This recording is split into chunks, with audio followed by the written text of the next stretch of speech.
Shalom, perkenalkan nama saya Cindy Malika Borosilalahi dengan NPM 2483201170. Pada kesempatan ini saya akan membahas teori distribusi dalam ekonomi mikro.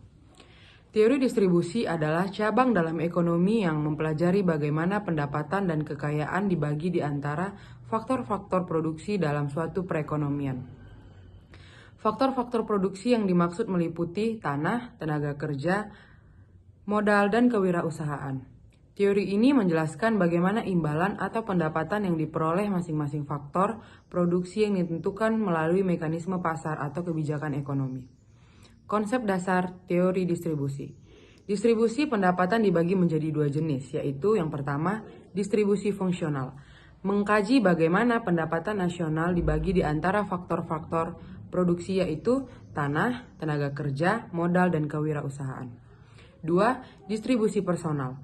Mengkaji bagaimana pendapatan didistribusikan di antara individu atau rumah tangga dalam suatu masyarakat tanpa melihat sumber pendapatannya. Tokoh dan teori dalam distribusi pendapatan. Beberapa teori distribusi dikembangkan oleh tokoh ekonomi terkenal, di antaranya 1. Teori klasik. Adam Smith menekankan mekanisme pasar dalam pembentukan upah, sewa, dan laba. David Ricardo fokus pada distribusi antara lain pemilik tanah, kapitalis, dan buruh. Karl Marx berpendapat bahwa kapitalis mengeksploitasi buruh sehingga didistribusi pendapatan tidak adil. 2. Teori neoklasik berfokus pada produktivitas marginal, yaitu setiap faktor produksi dibayar sesuai dengan kontribusinya dalam produksi. Misalnya, buruh dibayar sesuai dengan produktivitasnya dan modal dibayar sesuai tingkat pengembalian investasinya. 3. Teori Keynesian menyoroti peran pemerintah dalam mengatur distribusi pendapatan melalui kebijakan fiskal dan moneter untuk mengurangi ketimpangan. 4. Teori modern menyertakan faktor-faktor baru seperti teknologi, pendidikan, globalisasi, dan kebijakan pemerintah yang mempengaruhi distribusi pendapatan. Faktor-faktor yang mempengaruhi distribusi pendapatan yaitu pertama, sumber daya alam. Negara dengan sumber daya alam yang melimpah cenderung memiliki distribusi pendapatan yang berbeda dibandingkan negara yang minim sumber daya. 2. Tingkat pendidikan dan keterampilan.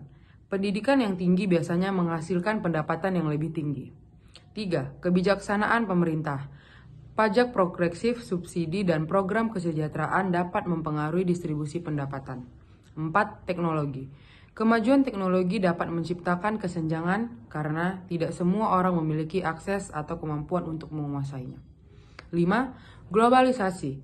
Membuka peluang ekonomi tetapi juga dapat memperbesar kesenjangan jika tidak diimbangi dengan kebijakan yang tepat. Tujuan teori distribusi. Pertama, memahami pola pembagian pendapatan untuk mengetahui bagaimana pendapatan nasional dibagi ke berbagai kelompok masyarakat. 2. Mengidentifikasikan ketimpangan, menganalisis ketimpangan distribusi agar dapat diatasi melalui kebijakan ekonomi. 3. Mendorong kesejahteraan, membantu pemerintah dalam merancang kebijakan untuk pemerataan pendapatan dan peningkatan kesejahteraan masyarakat. Masalah dalam distribusi pendapatan. Ketimpangan ekonomi, adanya kesenjangan antara kaya dan kemiskinan. Kemiskinan struktural, sistem ekonomi yang tidak memungkinkan kelompok tertentu keluar dari kemiskinan. Pengangguran. Pengangguran tinggi menyebabkan distribusi pendapatan menjadi tidak merata. Upaya pemerintah dalam mengatasi ketimpangan. Yang pertama, pajak progresif.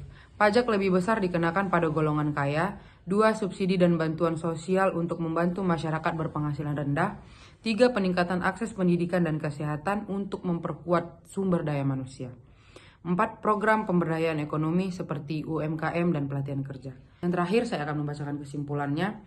Teori distribusi memegang peranan penting dalam memahami bagaimana pendapatan dan kekayaan dibagi di masyarakat. Pemahaman yang baik tentang teori ini memungkinkan perumusan. Sekian materi yang dapat saya sampaikan. Jika ada salah kata, saya mohon maaf. Terima kasih.